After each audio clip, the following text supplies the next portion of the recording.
Hello everyone, welcome back to our channel. బాగా చదువుతున్నారా? Group 2 కోసం బాగా చదవండి. ఇంకా ఉన్న కొంచెం టైంని బాగా యూస్ చేసుకోండి. నేను ఇక్కడైతే నైట్ టైము ఇండియా మ్యాప్ అయితే వేస్తున్నాను. నాకు ఇంజనీరింగ్లో డ్రాయింగ్ షీట్స్ మిగిలాయి, సో వాటిని ఇలా అయితే యూస్ చేస్తున్నాను. ప్రతిసారి షాప్కి వెళ్ళి కొనుక్కోవడం అంటే కొంచెం ఇబ్బందిగానే ఉంటుంది కదండి. సో అందుకని ఇలా అయితే నాకు వచ్చిన ఐడియాతో ఇలా అయితే వేస్తున్నాను.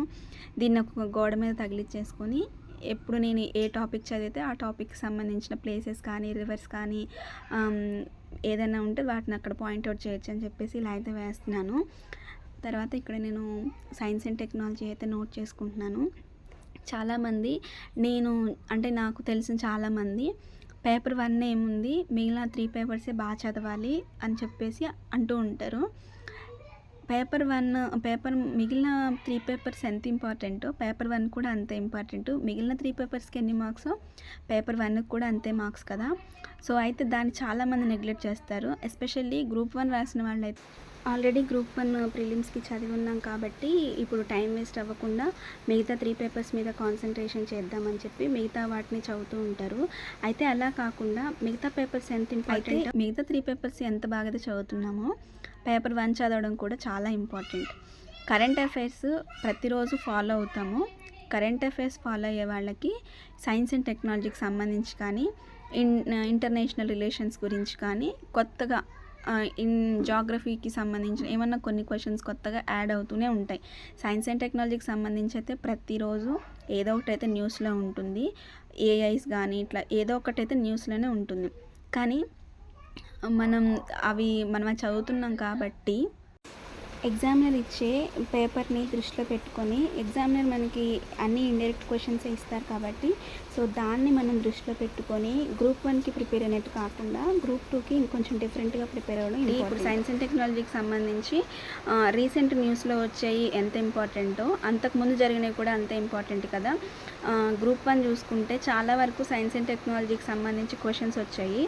అవి ఇప్పుడు రీసెంట్గా జరిగిన వాటిలో నుంచి ఇవ్వలేదు, కానీ ఎక్కువ ఎప్పుడో జరిగిపోయినాయి అయితే ఇచ్చారు క్వశ్చన్స్. సో అట్లాంటప్పుడు చాలామంది క్వశ్చన్స్కి ఆన్సర్ చేసి ఉండరు. నేనైతే గ్రూప్ 1లో 3 మార్క్స్ అయితే మిస్ అయ్యానండి ఈ సైన్స్ అండ్ టెక్నాలజీకి సంబంధించి. స్మైలింగ్ బుద్ధ కావచ్చు, అలాగే ఆదిత్య L1 మిషన్, చంద్రయాన్ 2కి సంబంధించి కానీ ఇలాంటి క్వశ్చన్స్ అయితే నేను పైపైన చదివాను, కానీ అంత డెప్త్గా చదవలేదు. కొంచెం డెప్త్గా చదివి ఉంటే నేను ఆ మార్క్స్ని గెయిన్ చేయగలిగేదాన్ని. సో అందుకని ఈసారి గ్రూప్ 2కి అలాంటి మిస్టేక్ చేయకూడదని చెప్పేసి ప్రతిదీ డెప్త్గా చదువుకుంటూ రాస్తున్నాను.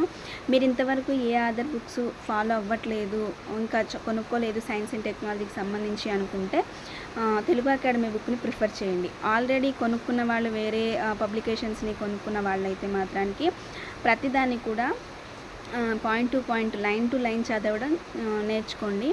దీనివల్ల ఏంటంటే మనం ఎలాంటి క్వశ్చన్ ఇచ్చినా సరే, అది సైన్స్ అండ్ టెక్నాలజీకి సంబంధించి కావచ్చు, మిగతా ఏ టాపిక్ అయినా సంబంధించి కావచ్చు, మనం ఈజీగా రాయగలం.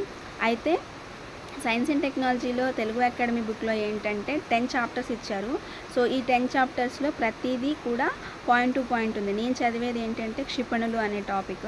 సో దీంట్లో ఏంటంటే ఏ క్షిపణి ఏ దేశాలు కలిసి అభివృద్ధి చేశాయి, అలాగే ఇది ఏ డేట్లో స్టార్ట్ అయింది, దీని పేలోడ్ ఎంత, అలాగే దీన్ని ఎప్పుడు స్టాప్ చేశారు, అలాగే దీన్ని వేటికి ఉపయోగిస్తారు, ఇట్లాంటి టాపిక్స్ అనమాట.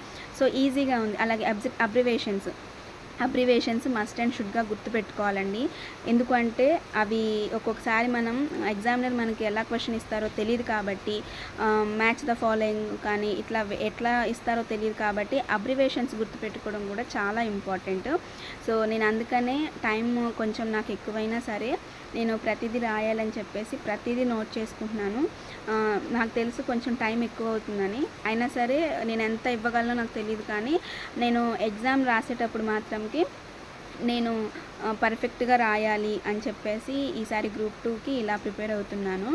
నన్ను ఒక మేడం అడిగారనమాట, మీరు ఏ బుక్స్ ఫాలో అవుతున్నారు అని చెప్పేసి కామెంట్ చేశారు. సో నేను అయితే Telugu Academy books maximum follow అవుతున్నానండి. నేను ఆల్రెడీ నా బుక్స్ లిస్ట్ కూడా నేను వీడియో చేస్తున్నాను. మీరు చూడకపోతే ఒకసారి వాటిని చెక్అవుట్ చేయండి. నేను రీసెంట్గా కొనుక్కుంది మాత్రం తెలంగాణ మూమెంట్కి సంబంధించి తెలుగు అకాడమీ బుక్ని అయితే చదువుతున్నాను. దాంట్లో కూడా తెలుగు అకాడమీ బుక్లో ప్రతిదీ కూడా పాయింట్ టు పాయింట్ ఉంది. సో సో అందుకని నేను ఎక్కువ తెలుగు అకాడమీ బుక్స్నే ప్రిఫర్ చేస్తున్నాను. నెక్స్ట్ వీడియోలో ఇండియన్ ఎకానమీ ఎలా చదవాలి, ఏ టాపిక్స్ చదవాలి అనేది నెక్స్ట్ వీడియో చెప్తాను. Thank you.